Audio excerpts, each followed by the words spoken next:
When fearful thoughts, start entering into the mind, భయానకమైన తలంపులు మీ మనసులోనికి వచ్చినప్పుడు, when our hearts are gripped with fear, maybe because of things we see, things we hear, or maybe things we imagine, మనం ఆలోచించే అనేక పరిస్థితులను బట్టి, చూస్తున్న సందర్భాలను బట్టి భయం మన మనసులో ఏర్పాటు చేస్తున్నప్పుడు, the Bible promises that God grants peace which guards our hearts and our minds in Christ Jesus. Bible వాగ్దానం చేస్తుంది, యేసుక్రీస్తు ప్రభువు వలన అనుగ్రహించబడే సమాధానం మన హృదయముకు తలంపులకు కావలి ఉంటుంది. If you are sitting here and maybe watching live in a restless condition, ఒకవేళ విశ్రాంతి లేని పరిస్థితిలో నువ్వు ఇక్కడ కూర్చున్నావేమో, లేదా లైవ్ లో నువ్వు కార్యక్రమం చూస్తున్నావేమో, God doesn't want his children, his people to live in peacelessness.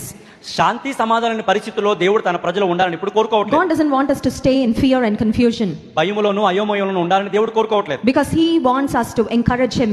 The word of God says, fear not, for I am with you.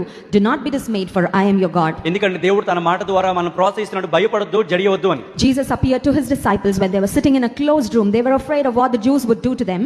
మరి యూదులు వారికి ఏం చేస్తారనే భయంతో మూయబడిన తలుపులు మూయబడిన గదిలో వారందరూ ఉన్నప్పుడు Jesus spoke peace to them.